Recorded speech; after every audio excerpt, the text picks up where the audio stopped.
All right. So we're in between major kind of release periods and stuff like that. We were trying to look for a thing to do a pod on. And so we're going to do another random movie poll. I'm here with Connor and Sam. So I wanted to decide this when we did this, and I'm going to make it quick. So I have my list. It's grown to now 619 films. Do you want to just pull from the whole master list, or do you want to pick a decade and pull from a decade? No, we got to pull from the master list. Okay. It's got to be. I'm gonna do everyone. Okay. It got to be completely random. We'll pull from the master list. Let me just share my screen here. I've set up a button, and we're gonna pull from my list of 620 films. Are you guys ready? You're doing 5 randoms again? It's gonna spin it 5 or like 10 times. Cool. Okay, ready? Drum roll, Yes. please. Here we go. Mississippi Burning. Ooh. That's a Okay. great Cool. pull. So we're gonna do Mississippi Burning, and we'll be right back to talk about it. See you then.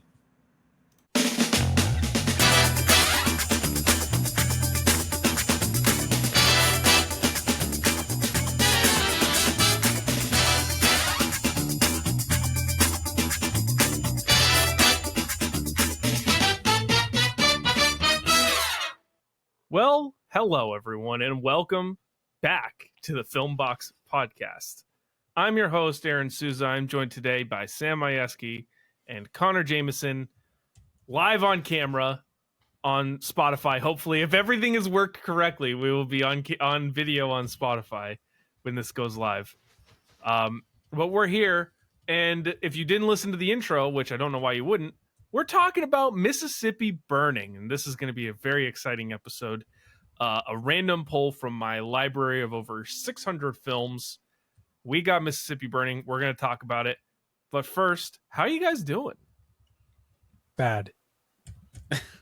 No. Hi, how are you doing? I'm just going off of how you sounded when you did the intro. Yeah, that's all right. Yeah, it was trade deadline day in the MLB, and Connor and I are Red Sox fans, and Sam actually, but Sam doesn't follow baseball as much. And it was a tough day. So, but we're here, and we're going to be talking about something that's not baseball. Imagine if our random poll was Moneyball on a day like today. We might not have been able to record. Yeah. Yeah. Oh man, that would have been tough. All right, well, why don't we jump into what we've been watching lately? Sam, I'll kick it off with you. What have you been watching lately? I saw a total of 1 movie since we last recorded, and it was Mississippi Burning. So Lovely. That's great. Well, you heard my thoughts. yeah, we'll get to it. Are you drinking anything today? Yep, just drinking some water. Nice. Well, I got you beat. I have seen 2 movies since we last recorded, and it's Mississippi Burning and Kill Bill Volume 1. and I actually hadn't seen Kill Bill, either of the Kill Bills before, so this was a first time watch, and I quite enjoyed it. It was very cool. Kind of interesting how much like of the pop culture zeitgeist is like distilled into that film. It's really cool. Makes sense. Yeah. But yeah, so I saw that. And I have a lucky one, vodka lemonade. Oh. Pop everywhere. Because I need it. Connor, what about you? What have you been watching lately? I've only seen 2 movies too. Because it's been a short week. I've seen Dangerous Animals finally. Liked it a lot. What did you think? Even though I could have used a bit more sharks, that when they showed up, they were quite impactful, but I could have used some more. But Jai Courtney is incredible. If you're gonna just have like a human antagonist in this, you gotta just really go all the way to the deep end, no pun intended. And then Hassie Harrison was awesome as the final girl, Zephyr. Kind of set what I like to consider the standard for both roles. So that was good. And then, of course, Mississippi Burning today. Lovely. And then I got a Coke Zero and a koozie. Oh, very nice. That's a little fancy for a Coke Zero. Well, because it's the Star Wars edition, and I didn't want you guys getting all hot and bothered if you saw Darth Vader. Okay, we're not like fucking animals. We don't just like jizz all over the place when we see something Star Wars related. You don't. Sam's like, speak for yourself, man. It's like, oh, Star Wars. He's like, oh, it's a Darth. I got the Darth Vader can. It's like how Coke will do like the sharing a Coke with, and it'll just have like pal, Sam, Aaryn, friend. It would be like that. It's like sharing a Coke with Anakin. Yeah. Like, oh, I got the Anakin one. I'm sharing it with Anakin. All right. Well, let's let's move on from whatever that was. And before we talk about Mississippi Burning, we're gonna do a little game. Sam, you've got a little game for us. I do. I always have a little game for you. I don't like how that sounds. I don't know about that. Alrighty. So we are going to be playing the little game called Ranked by Rotten. Woo! Wonderful game. So if those that don't know this game, I give Aaryn and Connor an actor or actress, and it's their top 5 rated films on Rotten Tomatoes plus one outlier, and it's their job to tier them and get them right for 1 through 5 and guessing the outlier. And from the 3 ones that we have today, it's kind of a theme. So first one up, we got Willem Dafoe. Lovely. Let's rock and roll with Willem Dafoe. Perfect. All right, so we have The Boy and the Heron. Hold on 1 second. Okay. All of a sudden, my Apple Pencil does not want to work, so now I'm gotta go analog. I gotta go analog. Luckily, I just have we've a got pen The and Boy paper. and the Heron. Boy, Heron. Finding Nemo. Oh, Jesus. Who was he in Finding Nemo? He was the hot fish, right? That everyone jizzes themselves over. What? Pardon? Wasn't he Oh, Gil? yes, Wasn't he that's Gil? right. He was Gil. Yeah, he was Gil. So you guys knew what I was talking about. Yeah, hot fish. Yeah, sure. We got The Florida Project. Good one. But yeah, great movie. Love Antosha. That's not the throwaway. I love how like the movies that we've never heard of is We know not now. a throwaway. I don't even know how to spell. It autocorrected the Love Antonies. Okay. Fantastic Mr. Fox. Oh, that's a good Okay. one. Even if you don't. And Platoon. Oh, man. He's got some fucking heat, man. Willem Dafoe, man. What a filmography this guy has. Oh, man, this is going to be tough. Like, the top ones are going to be separated by, like, singular percentage points. Yeah, and it's gonna piss you off. I know. I mean, Finding all Nemo right. might be number 1. It's either that or, like, Boy and the Heron, because I know that was really high. Yeah.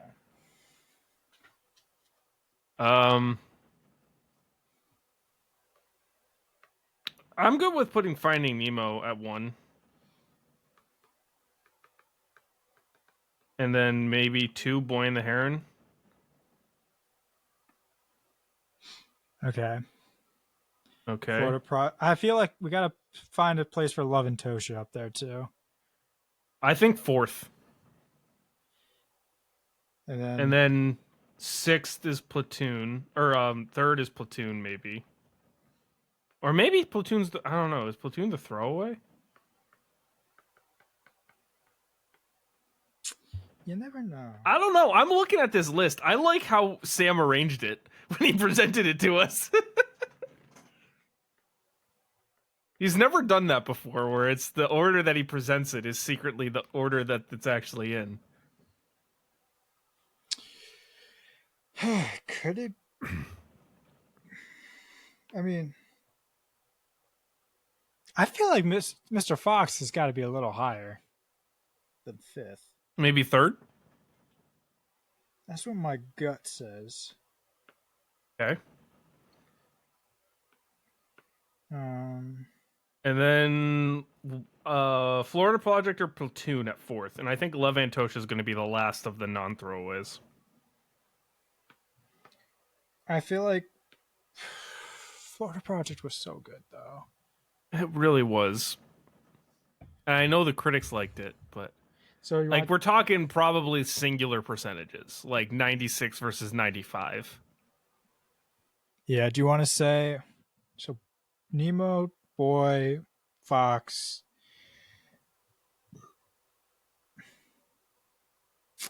You want to go Florida? Sure. So that's 4. And then Antosha. 5, Platoon. Okay. So, Sam, our order is as follows. From the top, Finding Nemo number 1, The Boy and the Heron number 2, Fantastic Mr. Fox number 3, Florida Project 4, Love Antosha 5, and Platoon 6. All right, not a terrible start. You got 3 right. Oh, hey, Not bad. Not a bad start. Starting from the bottom, we have Platoon Nice. Yeah, we clocked it. at 89%. Yeah, fuck off. That's the throwaway. Then at number 5, we have Fantastic Mr. Fox at 93%. Number 4, we have Florida Project at 96%. Nice. Yeah. Number 3, we have The Boy and the Heron, also at 96%. Hey, guess what's going to be number 1, Connor? Love and Tosha. Yeah. Well, no, because we have to get. You guys got 3 yeah, right. I was gonna say we have to have. Oh, yeah, okay. So that's number right. 2 is Love Antosha at 97%. I didn't even know what that is. And Finding Nemo is sitting at a 99%. Yeah. Yeah, Finding Yeah, Nemo. clock I don't know. that one. The whole fam loves Finding Nemo. I don't know who don't like that movie. Yep. All right, moving on to Gene Hackman. Gene motherfucking Hackman. Here we go.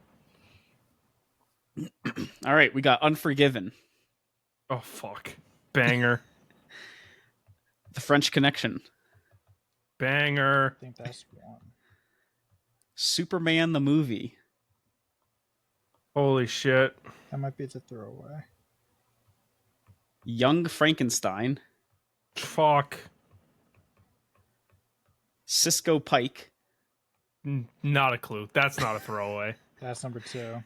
What was it? and Cisco? I Never Say Cisco Pike. Is that How the one fuck word do or you even 2? spell that? Not that it matters. And then last one is I Never Sang for My Father.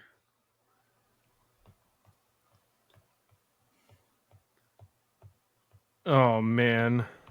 So I think Superman is the throwaway. Okay.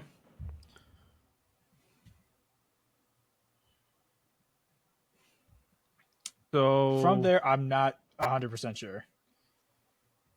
number 1, I'm feeling like Unforgiven could be it. Gut is either Unforgiven Or French Connection. Yeah. Yeah. I think it's Unforgiven and then French Connection, but that's just my gut.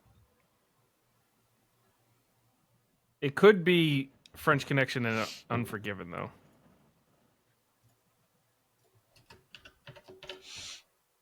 What do you think? I mean, I'm not. You know what? I'm surprised. It wasn't picked or wasn't on here. Was The Conversation? Yeah, Night Moves also not on here. Like Royal Hoosiers not on here. Royal Tenenbaums. Yeah, there's a lot of good stuff. So that's not on I here. think I'll go Unforgiven, number 1. Okay, Unforgiven, and then French Connection, Yeah. and then Honestly, I What? feel like Young Frankenstein was pretty high up there when we reviewed it. think so. Young Frankenstein 3. Yeah. All right. What about these other two? Cisco Pike and I Never Sang for My Father. It's got to be 4 and 5. Just in what order? Yeah. I say Father and then Pike. Sure. I'm not gonna, Okay, I'm and not then gonna that fight means you. the throwaway is Superman. All right, Sam, we're locking this in. Alrighty. We've got number 1, Unforgiven. Number 2, French Connection. 3, Young Frankenstein. 4, I Never Sang for My Father. 5, Cisco Pike, and 6, Superman. Oh, he's smiling. You're going downhill. You got one right. Oh no! Oh no! And that would be the throwaway at Superman. Hey, at least Clocked it. you clocked the throwaway. That's sitting at 88%. So, Oh, fuck off! number 5, Young Frankenstein at 95%. Fuck off. This is ridiculous. Hey, you're the ones that wanted to do this one. Yeah. Number 4 at 96%. Unforgiven. What are these other movies? What is Cisco Pike? I don't know it. Number 3, The French Connection, 97%. Oh my god! It's the 2 fucking random ones. Number 2 is I Never Sang for My Father at 100%, and Cisco Pike is number 1, also at 100%. All right. Oh, What are these movies? Yeah. Cisco Pike is a 1972 crime drama movie that has 5 reviews on the Tomato Meter. Okay. Oh, okay. 5 reviews. We gotta. Hey, we listen, gotta. listen. We gotta put a qualifier on here. I gave you a favor, and on Willem Dafoe, his top 2 rated movies is 100%. Roy's World, Barry Gifford's Chicago, and Do Donkeys Act.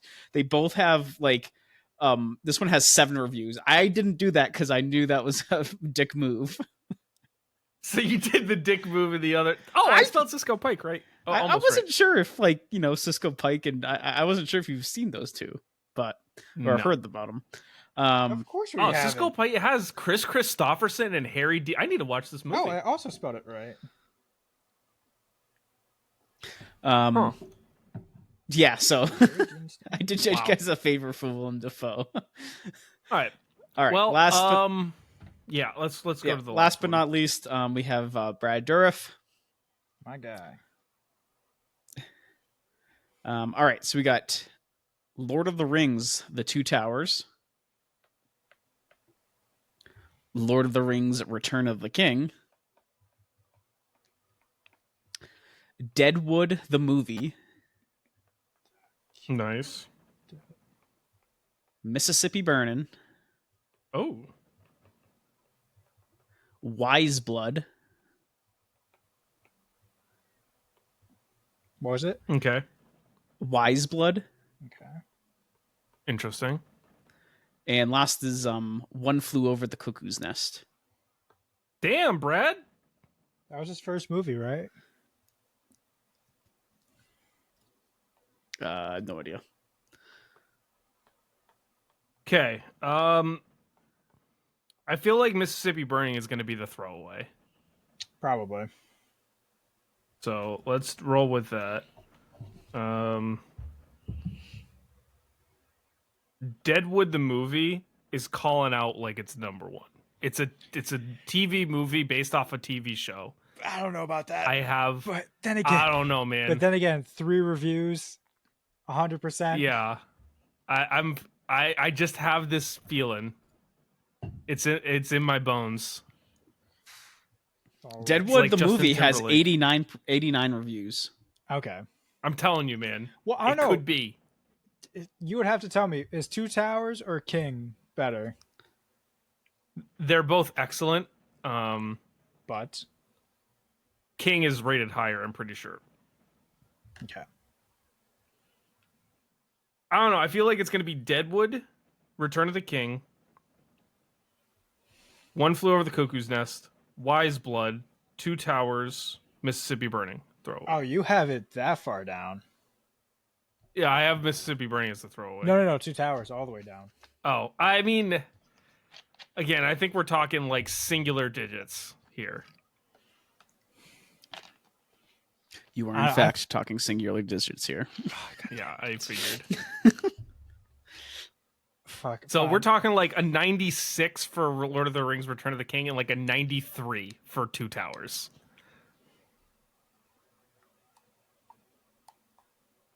Did you look up what Mississippi Burning was before?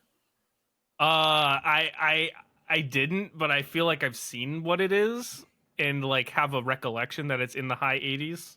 Okay, that I'm fine putting it at 6 because I feel like that's a guarantee. I feel like Okay. Cuckoo is at. You said 3. Yeah. I might push for 2 and put Deadwood 3. Okay. So Return and then Cuckoo and then Deadwood. Yeah. Okay. Cuckoo, Deadwood. Okay, and then Wise Blood, and then Two Towers. Sure. That feels Okay, icky. and then Burning. I'd say we go with it. All right, we're locking in our answers here. Return of the King, number 1. One Flew Over the Cuckoo's Nest, number 2. Deadwood, the movie, number 3. Wise Blood, number 4. Two Towers, 5. And Mississippi Burning as 6. We didn't get a single one. I was hoping for you that you would keep your first answers. Fuck, I'm sorry. Oh, you did it to me this time. All right. Actually, you were wrong too, Aaryn. Yeah. So you'll hear it. Was I more wrong? Yeah, you just Less wrong. You're about the same. All right. Okay, So starting with the throwaway, you did in fact get that right. That's Mississippi Burning. 79. What was it? 79. 79. Wow. Yeah. Dang. Number 5 at 88% is Wise Blood. Oh, damn. Oh, you know what, too? I wrote that down backwards in my thing. So I did write down Two Towers for Wise Blood 5. Damn. So I got that right. You didn't. Okay. I'm kidding.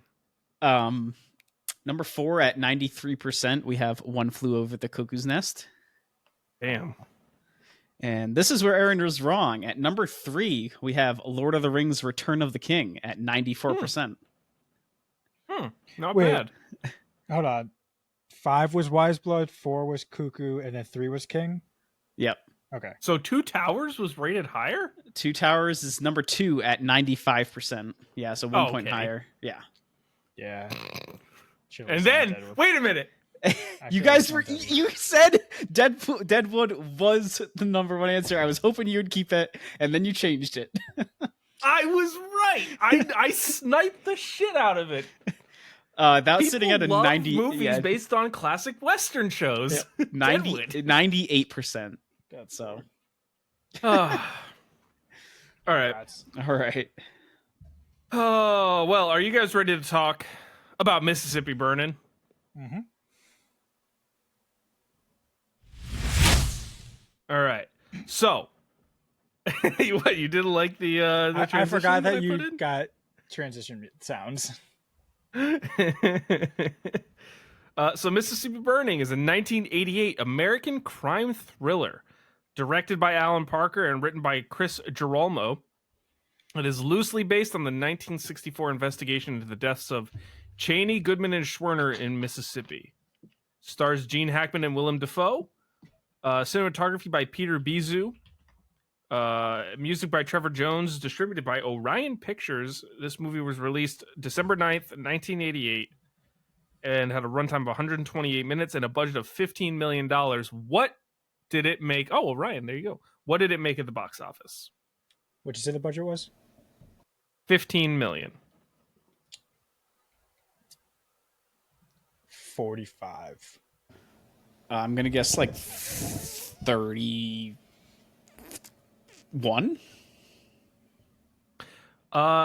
It is, in fact, 34.6. So Sam, Oh. you win. You're very close. Made its money back. So I just want to before we dive into the reviews and stuff like that, I just want to talk about some of the background of this movie. So Alan Parker, it's kind of out of a left field for this guy. I don't know if you know much about Alan Parker. No, tell me more. But he's most known for directing musicals. He directed Bugsy Malone. He directed the movie Fame in 1980. He directed Pink Floyd's The Wall in 1982. And then kind of came out of nowhere and directed Mississippi Burning in 1988.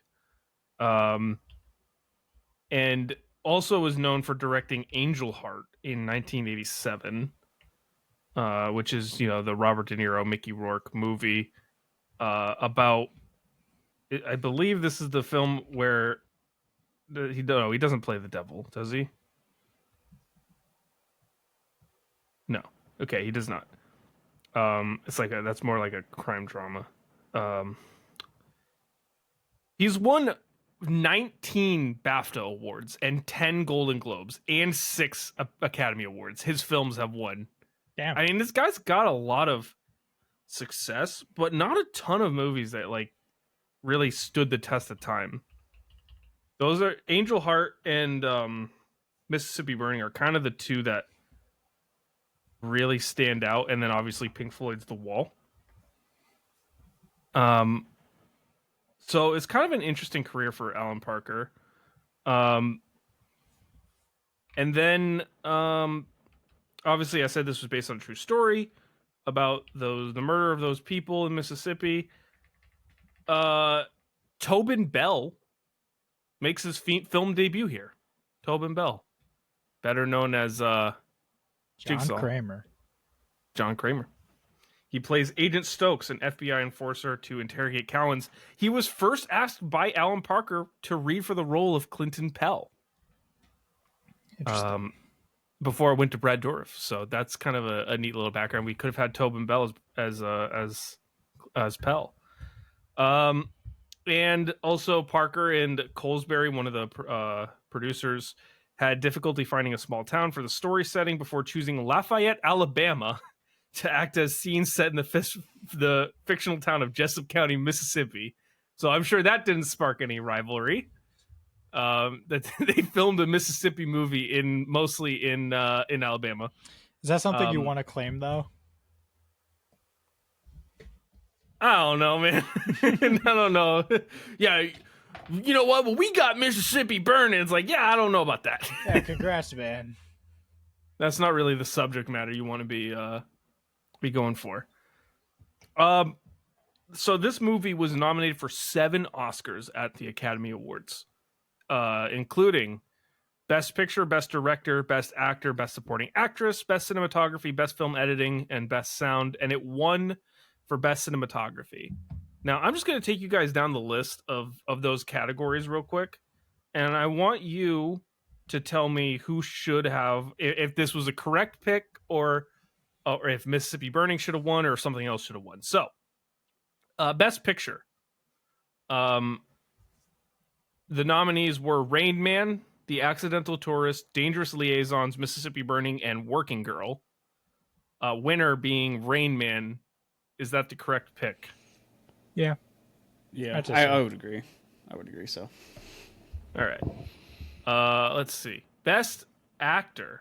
Dustin Hoffman in Rain Man, Gene Hackman, Mississippi Burning, Tom Hanks in Biggs, Edward James Olmos in Stand and Deliver, Max von Sydow, Pell the Conqueror.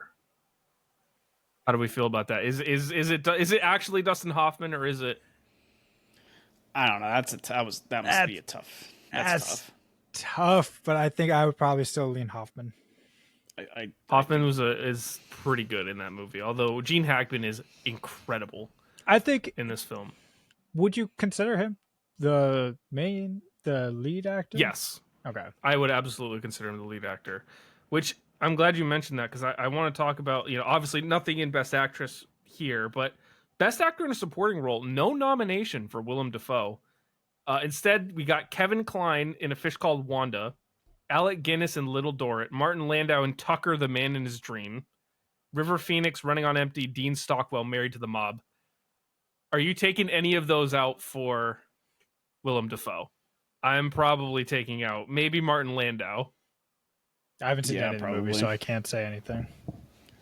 I mean, yeah, Who? I think I don't know. I mean, Willem Dafoe. I mean, we'll obviously talk about it. He has a lot to do in the last like 40 minutes of this movie, and he does it really well. Best actress in a supporting role, Gina Davis wins for The Accidental Tourist. You've also got Joan Cusack in Working Girl, Frances McDormand, Michelle Michelle Pfeiffer, Dangerous Liaisons, and Sigourney Weaver in Working Girl as well. I think I'm probably okay with this. Gina Davis.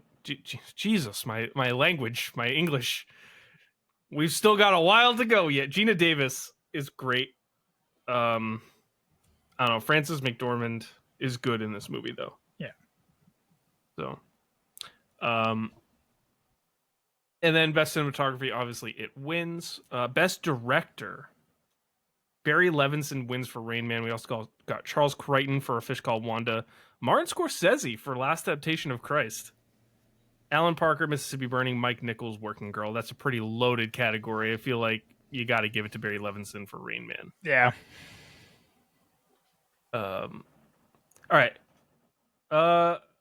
Let's do Sam. You want to go through your reviews, and then we'll talk about what worked. Yeah. Alrighty. So like we said, Mississippi Burning has a 79% on Rotten Tomatoes for the tomato meter, and then it goes up to a 90% on the audience score. Ooh. And then a solid, and then I got a 5-star review on Google reviews and it doesn't have any 1-star or 2-star reviews on Google reviews. Oh, interesting. So I have a 3-star review, but I'll go with a 5-star review first. It says, a film that truly portrays the gruesome events of the Mississippi burning and the brutality that occurred with no flaws. A great cast, soundtrack, is adaptedly perfectly for the film. It deserves so much more credit. As always, Gene Hackman, being the legend he is, nailed his role with Dafoe just as great.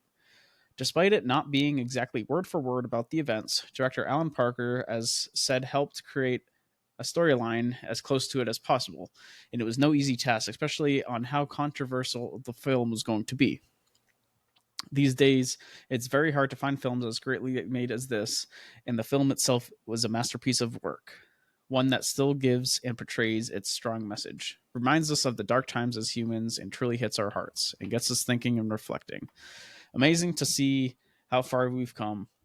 Gene Hackman absolutely will always be a legend forever, and glad he got the recognition for this role. A true one-of-a-kind that is just flawless here. Without him, I don't think it would have hit as hard as it did. A film that is truly worth watching, even if you are not American or familiar with its history. It still hits us overseas.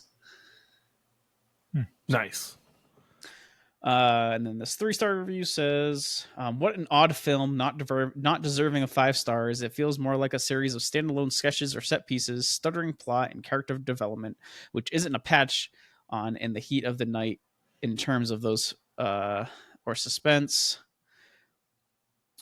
It's almost as ridiculous when around 2/3 of the way through it goes from one scene where a black kid is being driven around in the car looking for the perps and then flips straight to the courtroom scene. Lazy! Exclamation point.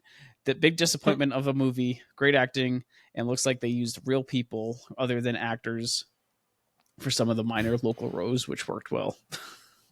Interesting. So 3-star review there. 3-star. Yeah. Didn't really like it. 3 stars. Yeah. I want to talk about Roger Ebert because he obviously wrote a review for this December 9th, 1988. 4 stars from Roger Ebert. 4 out of 4.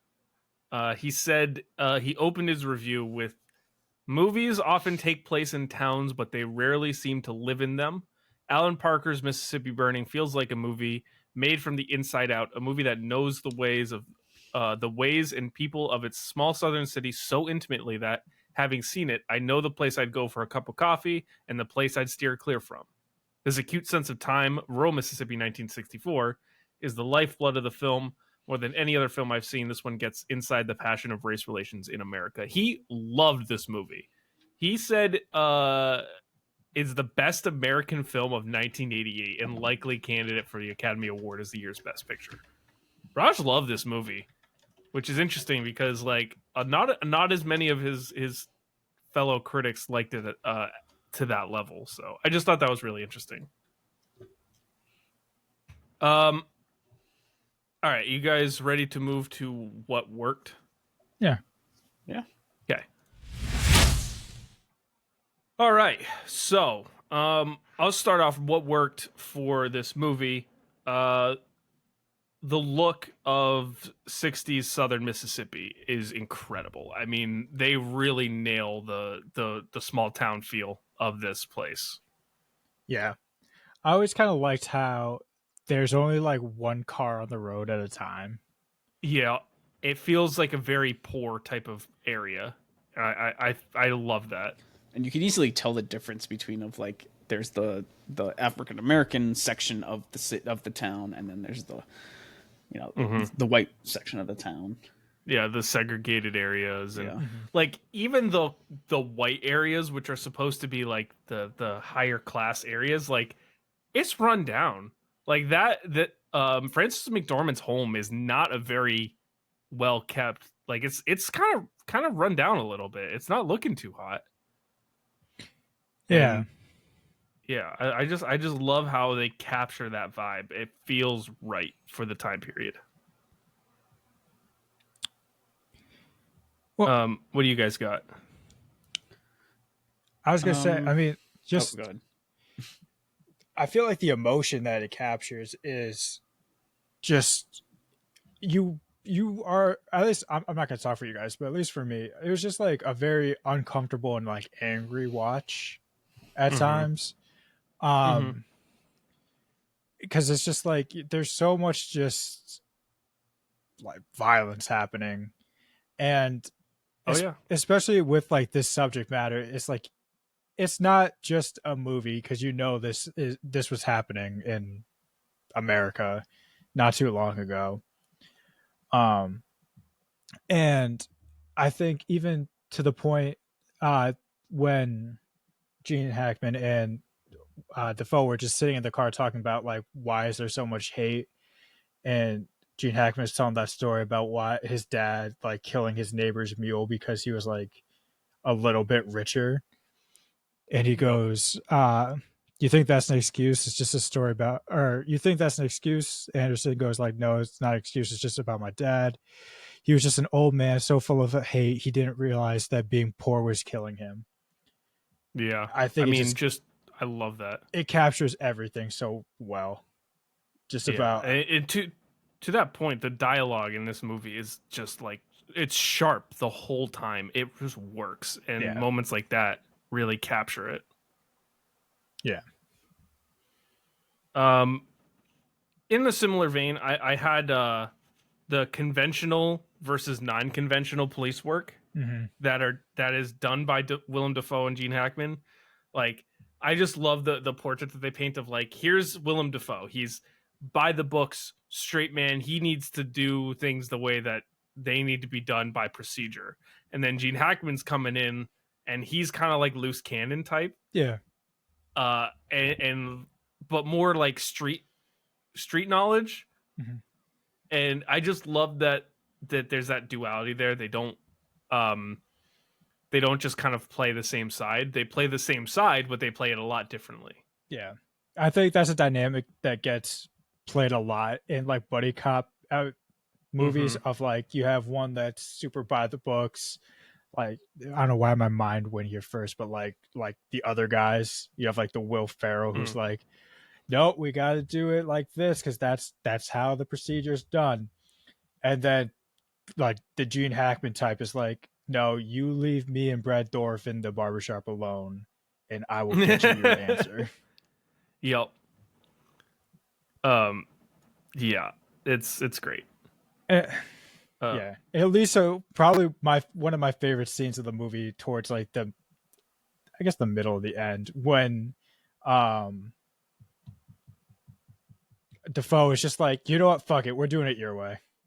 Yeah, he's like a gun to his head. He's like, "Fine, we're doing it your way." That's what I geez, love you don't too. have to threaten him. Like, yeah, they're fighting, and he's got a gun to his head. He's like, "We're doing this your way." Like, you would think it would be like the other way. Like, we're doing this my way, or I'm gonna fucking blow your brains out.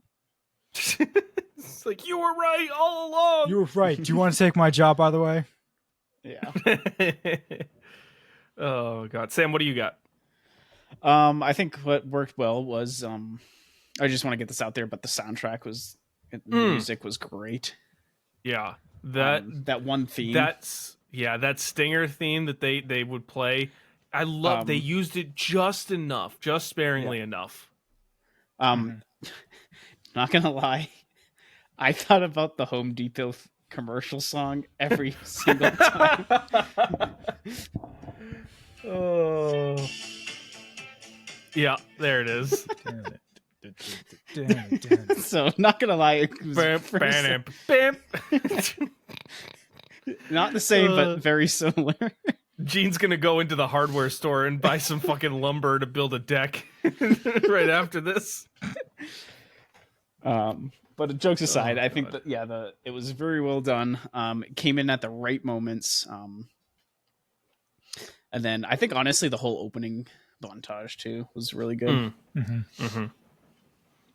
Yeah, the opening scene is quite good. I'll definitely get to that. Yeah, and I guess the symbolization of burning and fire. I know this movie's called Mississippi Burning, but I just think they use this symbolism really well, and they didn't overdo it either. So yeah, right. Well, it's done well. It's done to show a few things, like one, the burning of the traditions, so to speak, of the time. Like the civil rights movement really came in and changed everything. And then also, and it was played up against like the KKK members burning effigies and stuff like that as like a symbol of like, we want this to die, we want to stay in the past. But then the movie uses it as like more symbolism of like, okay, but the past is what's dying and this is here and now. And it was really great. And so I talked a little bit about like the conventional versus non-conventional work. I think in that same vein, I loved there's a difference between how Ward wanted, which is Willem Dafoe's character. He wanted to do his work by changing the status quo. He wanted to come in and make changes and be like, civil rights is here. You need to change your ways. But Anderson, Gene Hackman's character, came in and said, no, we're going to play by their rules to get the answers and make the change through their rules. And it's like that duality of like, it was almost like I saw it at least as a metaphor for like how the dissenting opinions of the civil rights movement were like, we don't want things to change. We want it to just stay as it is. Black people have it fine, versus like the people who came in and said, no, we need to change this system all the way around. And you could see it fully based on the police work that the two did. I thought that was quite cool how they did that. Yeah. Connor, what do you give me another what worked?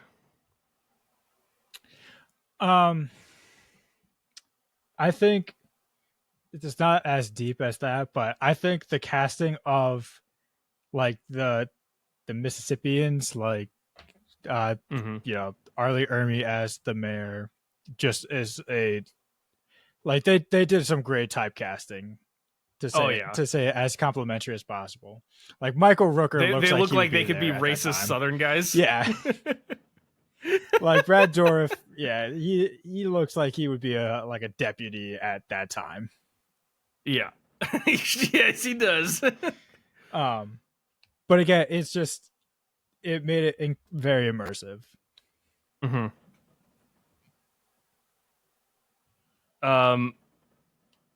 Speaking of Michael Rooker, gotta say, man, he's just lights out in this movie. He's incredible.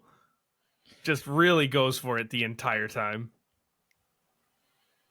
I also gotta say, just kind of like on a weird like historical thing, the N-word is used a lot in this movie, and not a single time by a black character. Yeah, That's kind of wild. I think going back to the Michael Rooker thing, he reminded me of a lot of when he started in The Walking Dead as Merle.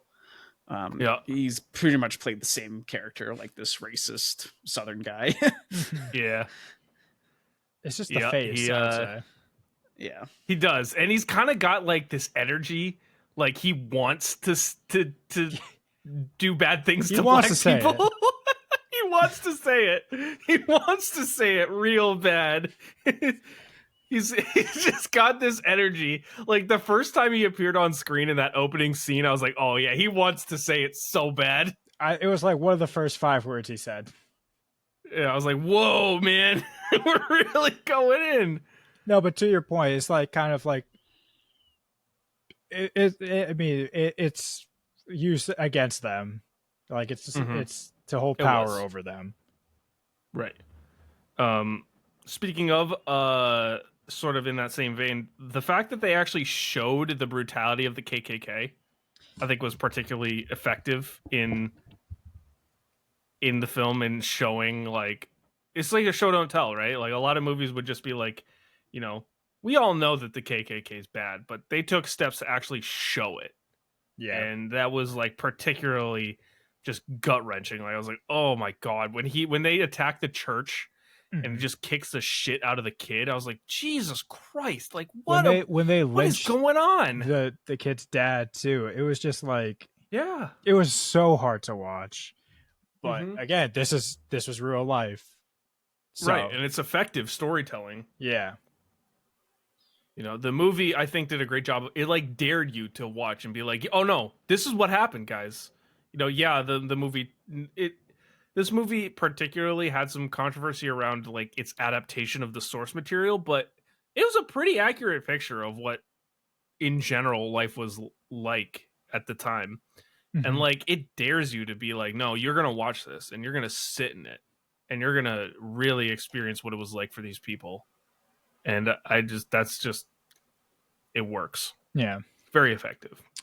I thought adding like the whole media element to it was very fascinating too, because I feel like with these stories you kind of keep it like very contained. It's like these detectives, they'll come in, they'll figure out the case on their own, but like right off the rip, it was like the what was his name, Ward, Dafoe's character was like, we're getting like 100 agents in, and like we're gonna blow this, like you were saying, like he is trying to do this whole systemic change.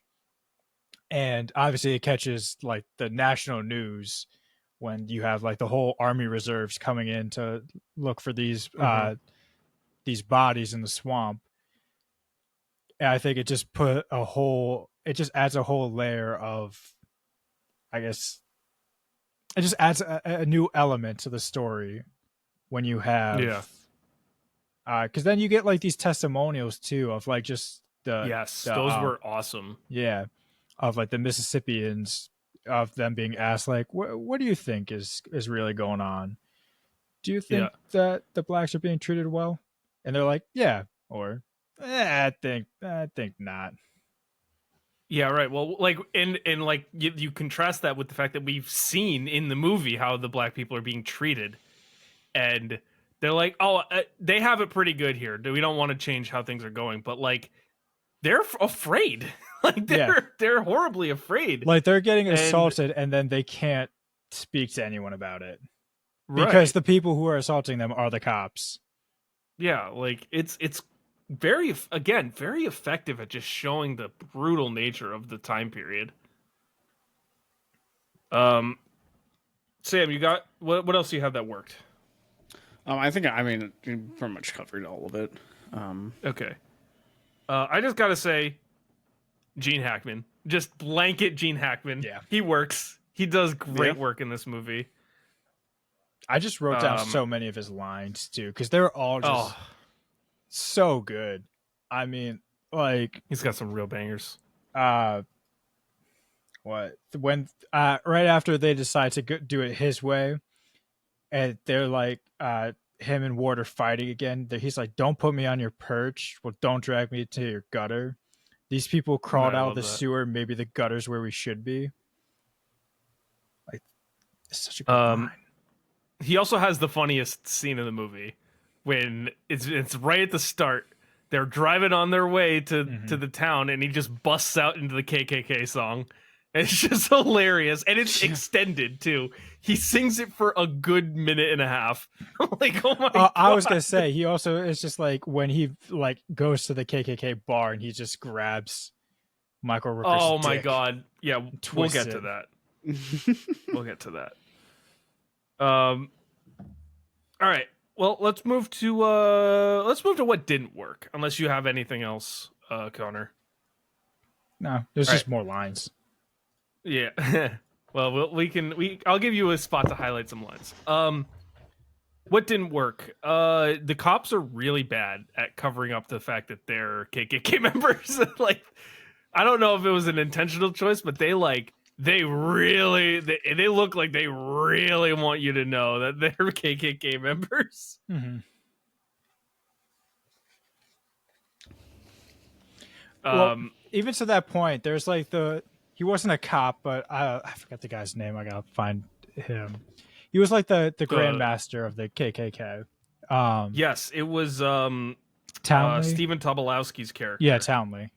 Clayton. Yeah, Clayton. Yeah. Townley. When the media is asking him, like, "Sir, are you a member of the KKK?" He's like, "I don't know about that.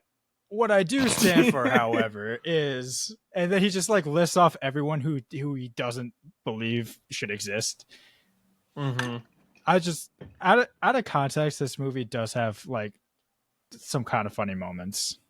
It really does. We'll get to Tobolowsky. I have a particularly bold take. I really could not have cared for the Frances McDormand romance and storyline. That was my big thing. This movie does not need that. No, It really doesn't.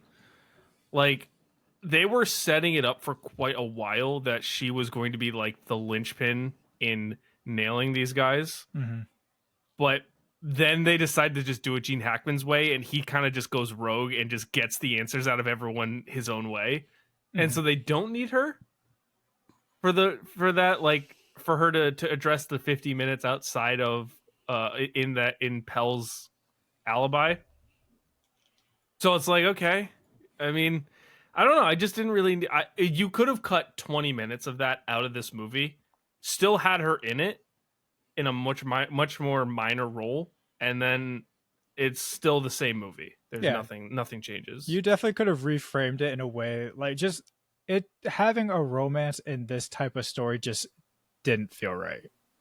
No, not really. Even if he was just using it to his advantage to get like the information he needed, it just doesn't feel appropriate.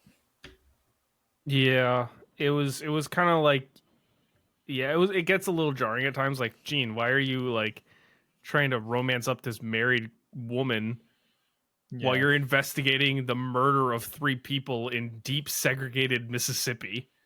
Mm-hmm. It's like not really the time or the place, my dude. Yeah. To that point, they were way too comfortable just being out and about when the Klan like kind of knew that they were being investigated. When in real life, the Klan had like no problem just like killing people that were, Yeah. Yeah. I feel like they were flying a little too close to the sun, and they didn't really have any repercussions there. Yeah, no. I mean, I guess maybe it's like a case of like, okay, the mayor, well, maybe not the mayor, but like the local politician, all of the police force, like everyone in power is either a KKK member or supports it. Mm-hmm. So it's like, what are they going to do? But they are very open and honest. They're very bold. Yeah.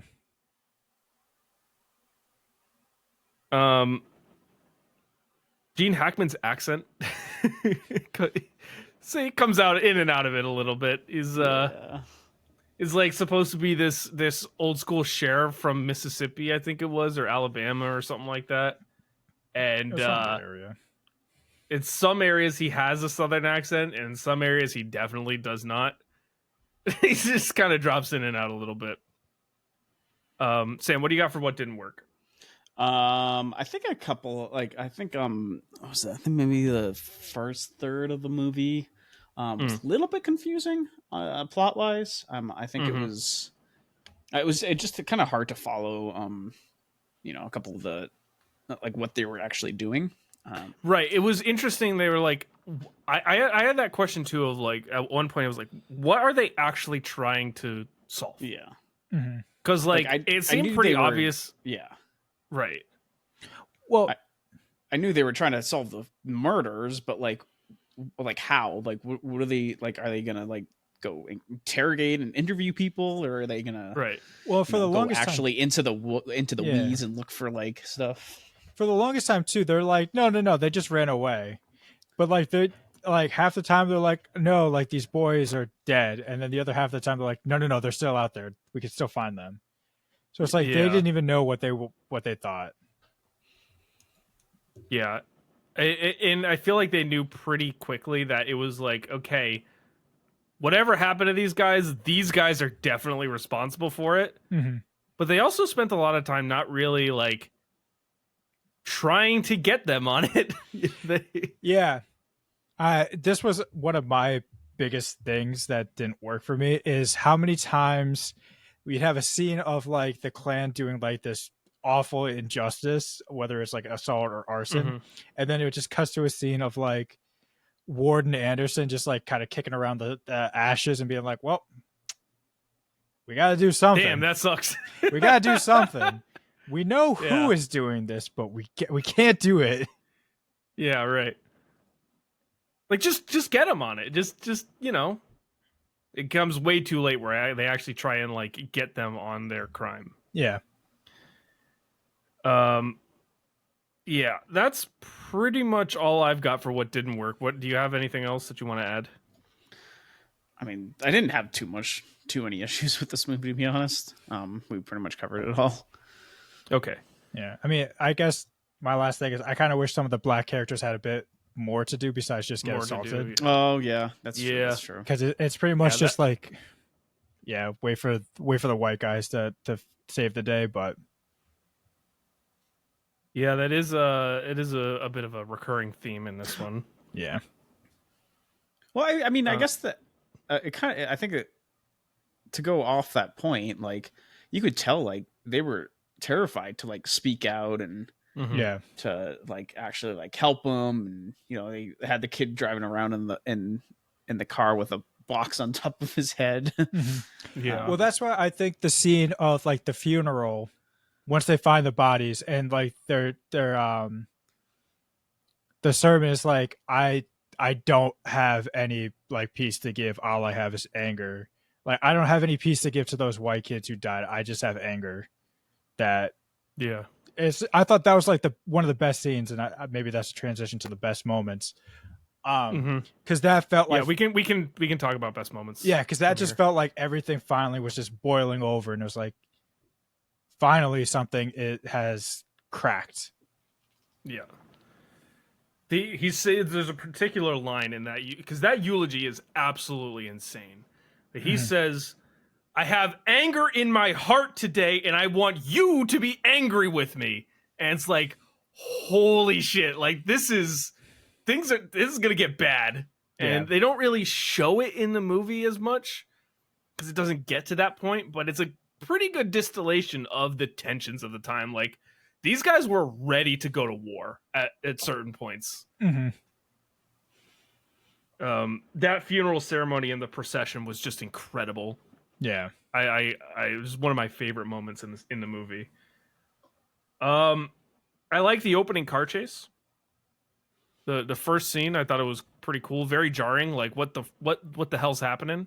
Yeah, it just like breaks you into it right away. Like there's no sugarcoating it. No, it's like, oh no, this is a racist killing, and these guys are dead. And here we go.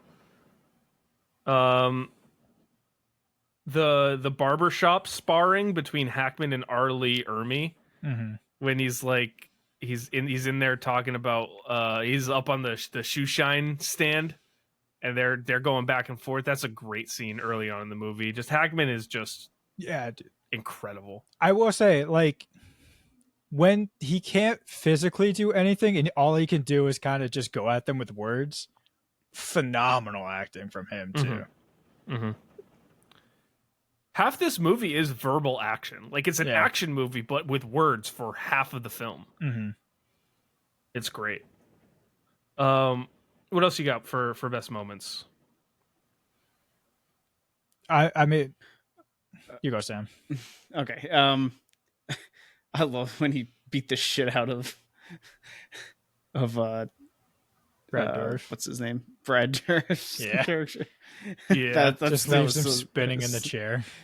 Yeah. Oh my god, that is such a good shot. Oh my He's gosh. just like fully like passed out, just spinning in the chair. Mhm. Love it. So good.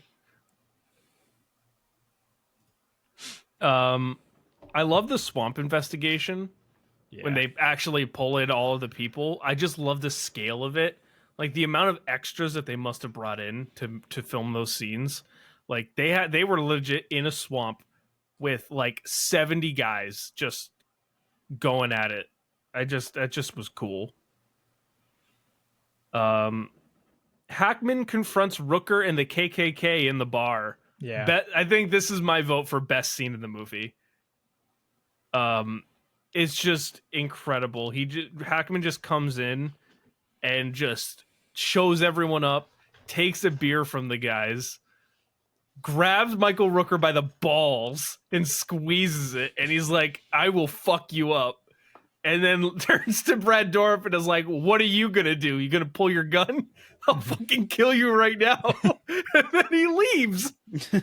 Like that's what I'm saying. It's just awesome when he physically, like, obviously he's doing something, but when he can't like attack them and all he can do is just like verbally like back them down, it's awesome. It's so good. Oh man. He was just that scene is just I could watch that scene over and over. I mean, like he comes in and they think the KKK guys, they think they got him. They're like, "Ha, this guy. Look at him." And they start threatening him. Jesus. And then he's just like, nah. You're in my playroom. And he just fucks them up. This is so good. And then the other one I have is the second car chase, where Hackman and Dafoe chase down the KKK boys, Mm-hmm. and try and capture them. I just love the filmmaking of it. There's a particular shot where it's like a first person cam as they drive through the backwoods. That just is really really cool. And they're like, no, hold off. We can't, just wait till they get inside. Wait till they get inside. Kind of thing. It's just really, it's like very thrilling. It works really well. What are their best moments? Do you have any others that you want to highlight? I feel like I touched on mine too. The mule story and Defoe being like, "We're doing this your way." Yep. Sam, what about you? Any other best moments? Yeah, I mean, it was the barbershop and then the Dafoe. We'll do it your way. All right. Okay. So, I'll do some what ifs. So, there were a couple what ifs really. First off, filmmakers Milos Forman and John Schlesinger were considered to direct before Alan Parker landed the film. Milos Forman, he is best known for One Flew Over the Cuckoo's Nest. He won the Academy Award for Best Director for directing One Flew Over the Cuckoo's Nest. So bringing that back from Brad Dourif. Yeah, Brad Dourif's filmography. Good for him. Very prominent Czech American director. You know, did a lot of great stuff. And John Schlesinger, also quite well known, is a leader in British New Wave film. Won the Academy Award for Midnight Cowboy in 1969 with I believe it was Dustin Hoffman and John Voight. John Voight. Yeah. Yeah. So very interesting. Also, Brian Dennehy was briefly considered for the role of Rupert Anderson before O'Ryan suggested Gene Hackman. Pretty good call, I'd say. Brian Dennehy, I don't know if this movie is as good with Dennehy in it. I don't know. I just can't really imagine the dad from Tommy Boy as Gene Hackman. Yeah. No. I don't know if he's got as much juice. All right, Connor, what's the best? All right.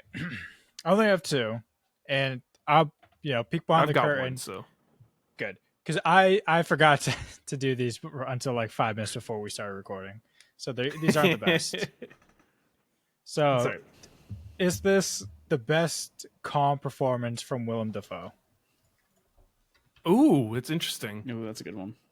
The best calm performance. I say no. I The think best calm performance. I think that goes to Florida Project. I would consider that a calm performance Yeah. comparatively. I like Finding Nemo. Ooh, That's a good point too. it's a good call. Finding Nemo. I like that. He was super chill as Gil. Super chill Gil. Yeah, that's his nickname in high school. Super chill Gil. Super Chill Gil. They knew back then that he was gonna be Gil and He's gonna Finding grow Nemo. up to be a chill guy. What else you got? Last one. Is this the best buddy comedy movie where no one is having a good time? Buddy comedy? I Or don't buddy, think it's a sorry, buddy cop. comedy. Sorry, yeah, Okay. I read that too fast. I'm sorry. Buddy cop. Buddy cop, Buddy cop movie where what? where no one is having a good time. Ah, yes. Where no one's having a good time. Not for I one would have second. to say end of. I would have to say end of watch. I feel like they had a good time at some point before they died. Yeah. I'll go with yes. I can't think of any off the top of my head. Maybe like Midnight Run. I don't know if that technically counts as a buddy They were cop having movie. they were having fun. No, they were not having fun because what's his face's name just kept wanting to get away, and Robert De Niro was so mad that he couldn't just take him on a plane. So mad. But they became friends. Yeah, maybe. Here's one for you. Is this role the best type of role for Gene Hackman? Now, I'm not saying is this his best performance, but this sort of gritty detective, doesn't play by the rules guy, is that his best type of role? I mean, I would say any role where he's in like an authoritative position, whether he's like a cop, a boss, something where he could just yell at people, is a good one. He's got a Yeah. great ability to just cut you with his words. Yeah, like he walks in and commands the room. Yeah. So yes, but Okay. that's my little asterisk on that. Yeah. Okay. I like that. Best shot. I've got two nominees for best shot. Whoa. 2 nominees for best shot. Nice. The opening fire, that very first scene with the fire, the house on fire. Very cool. Very cool opening. Also, I believe that's what they used on the DVD cover, was that shot with Willem Dafoe's face over it. And then the segregated breakfast joint when they first walk in, and especially when Willem Dafoe goes to talk to the black people, and like the whole place pauses, Yeah. and they're all just staring. Just very cool shot. I will toss into the church scene when like the KKK is just all standing by. That's their what I was cars. gonna say. Yeah. Yeah. Yeah, that was That a is- great. You know That what? is I think a you got it haunting there. shot. Yeah. Yeah. That's what I was gonna say. Yeah, Terrifying. the one. Yeah, no, that's a great pick. That is truly terrifying. Mm. All right, I haven't been able to give out this this award yet, but I'm happy to do it here. The Krumholtz cameo. The reliever of the year. No. This is not the reliever of the year. This is the Krumholtz cameo. This is the appearance by an actor who, when they appear in a movie, it's always better. Named after our favorite cameo actor, David Krumholtz, or character actor, I guess I should say. R. Lee Ermey, I think when he shows up in any movie, it's just like, holy shit, man, this guy's got it. Yep. You know something's about Full Metal to happen. Jacket, Texas Chainsaw, Mississippi Burning, like, just when he shows up, I'm like, oh yeah, we're in for a time. And he just knocks it out of the park in this one. Yeah, And he's only got like 3 scenes. Yeah. I thought he was going to be in it more, but I think his death at the end is also very impactful. Yeah, it's very effective. He does a lot with very little. Mm-hmm. All right. Mariano Rivera Award for the guy that comes in hot for one scene and leaves the movie. I've got a couple. I've got a couple nominees here. It's Tobin Bell. Oh, I don't know. I've got to hear me out. I don't even have Tobin Bell on my list. That's incorrect. Then he literally comes in hot for one scene. I don't remember what was his scene again. So he comes in for when. Literally right at the end when they're trying to get Leonard to snitch on everyone. Yeah. And he like asks him for change. And as soon as he puts his hand in the register, he just slams it on it. He's like, you're going to come with us if you want to keep this hand. I love that. Okay. That's pretty good. That's throwing 102 out of the pen. Yeah, fair enough. All right.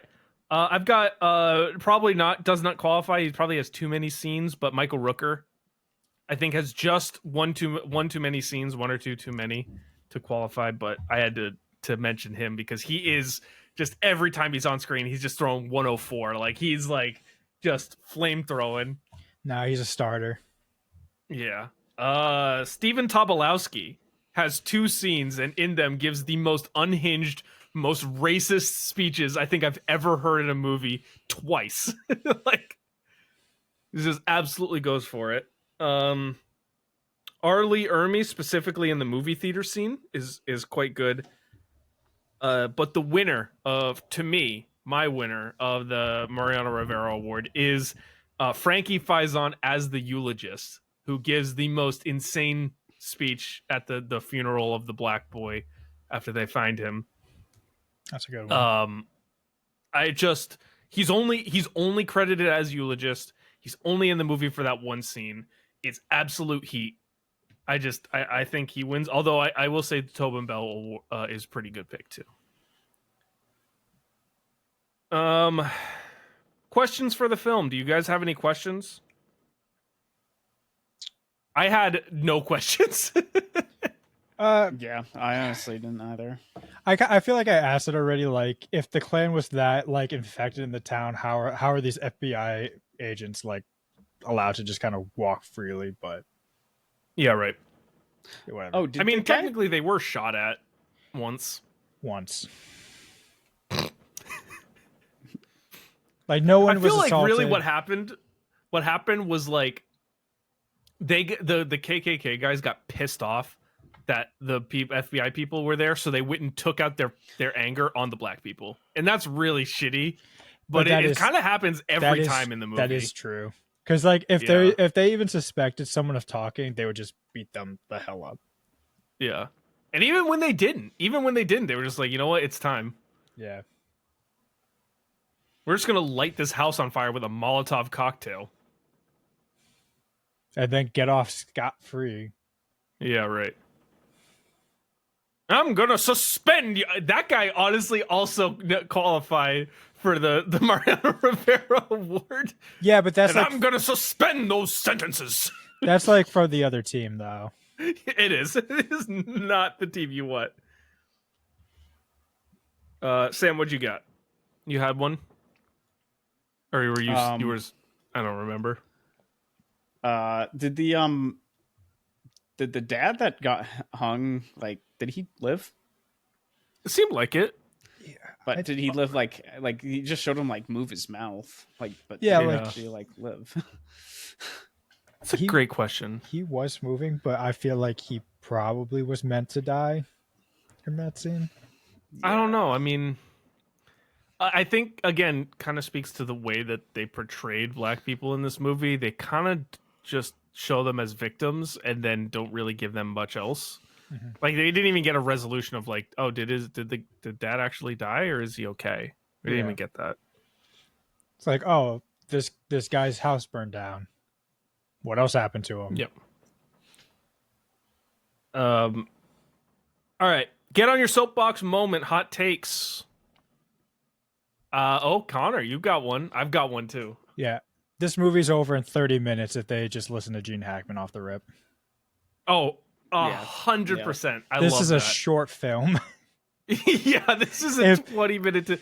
He goes in and just does the bar scene off rip, and then they're like, "Oh shit!" And then he beats the shit out of Pell, and then the movie's over.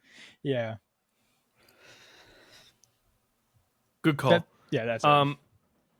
I've got one in a similar vein. The Frances McDormand storyline is totally unnecessary. We kind of talked about it before. They would have gotten the evidence and gotten these guys with or without her. It's just totally unnecessary for the movie. I mean, yeah, they had Lester already kind of talking. Sam, what do you have? This is true. This is true. I couldn't think of one. Well, I've got one more for you. This is a casting hot take. Maybe a hot take. Instead of Willem Dafoe, who's good in this movie? You know who could have been better? Well, we have the Richard Kind who would make this movie better award. Okay, I'll throw it Coming in that too. The Richard Kind, Okay. Who would make this movie better award is also my hot take. Motherfucking Tom Cruise. Put Tom Cruise in this movie as Willem Dafoe, and this movie's 100% better. You know who I actually had one too. You know who I would put in his shoes? What's that? At the 1980s Harrison Ford. I was thinking that for Hackman, honestly. You think so? With Hackman? Yeah, I think he could pull Hackman. But I did think about him, but man, I just am thinking like Tom Cruise, like, we're gonna do this my way. We're gonna do it by the book. I'm getting the FBI agents here. We're doing it my way. That's just 100% Tom Cruise. I don't think I have any. That's all right. Yeah, I don't know why. I just thought of this. You know who would have been great, like I don't know, maybe the mayor or something like that would have been like a racist Bill Murray. Oh my god. Just go full comedy. Just yikes. That would have been interesting. As like the sheriff or something. Yeah. Oh man. All right, prop. What prop are you taking home? I got one. I got one. I also got one. Sam, what are you taking home? I'm taking home that razor blade that Gene Hackman threatened with. That was out of context. I wanted to write down that quote. Oh, not the razor blade. Not that razor blade. I was gonna say that quote was so funny out of context, but in the moment, it's so good. Yeah. You know how much you bleed out your balls. Or I'm taking Willem Dafoe's glasses. Yes, that was Yes. my pick. Is Willem Dafoe's I already have glasses. them. Yeah. Yes, you do. I was pulling Willem Dafoe's glasses out. All right, and last category before we do our final thoughts: is this movie better with the Challengers cast in it? Fuck no. No. I say no, but you can make it work. There is a 3-person, 2 male and 1 female storyline with a romance in it. You could make it work. You could, but I don't see how Mike Feist, or I guess Josh O'Connor is probably the Gene Hackman in this. See, you're thinking about it a little bit. But he does not have the Gene Hackman gusto. No, absolutely not. Absolutely not. That's a great category. I'm so glad I have that in here. All right. Let's do final thoughts, Sam. I'll start with you. What is your final score for Mississippi Burning? This is a first watch for me. I always like movies set in like the mid-century, the 50s, 60s, 70s. And I love historical dramas too. And it's just even better that this is based on a true story, and it told the true story of the horrors in the 60s and stuff. I was going between. I'm just gonna give this a flat 4. Flat 4. Yeah. All right, Connor. What about you? I think. So I had to watch this at work, which is never like the best experience to watch a movie. And I feel like that did kind of hamper my experience with it because like I had to watch it on my phone and it's just not the best. But it's a very deep story. It's very uncomfortable to watch. I will say it is very confusing when you have to like pause it like every like kind of 20 minutes because someone is asking you a question at work. So yeah, it definitely didn't add to it, but I think the performances are great. A couple of issues here and there, but yeah, I think I'm with Sam, flat 4. Well, we don't get this very often. So I also quite liked it. I've seen it twice now. It's very effective. It's a gritty crime cop drama thriller. Tells a very tough story. It's got great performances at the center of it, but it's not without its issues. We've talked about how it portrays African American people. It's kind of tough at times. A little meandering. Has a particular storyline that's totally unnecessary, but it's still quite effective. And I think that's a lot of it is carried by Gene Hackman. If you had Brian Dennehy in this film, it's totally forgettable. No one remembers this movie. But because of Hackman, it's elevated. So I am also giving it a flat 4, which means our average, if you can believe it, is a 4. Which puts this movie at just inside the top 20 at 19th, just above Challengers, just below Halloween 2018. It's right on in there. So with that said, that is going to do it for this episode of the Filmbox podcast. If you like what you listen to, if you like these kind of old school reviews or like these throwback movies from my collection type of reviews, let us know. We enjoy doing them. It's a lot of fun. So you can check us out on our website at firstpicturehouse.com. You can go to our socials. You can go to our TikTok, which I'm posting up on TikTok. So check us out there, and you can follow us on Letterboxd to see what we're watching, when we're watching it. You don't have to wait for each episode to find out what we've been watching. So do that. And with that said, this has been the Filmbox podcast, and we'll see you next time. Deuces. Adios.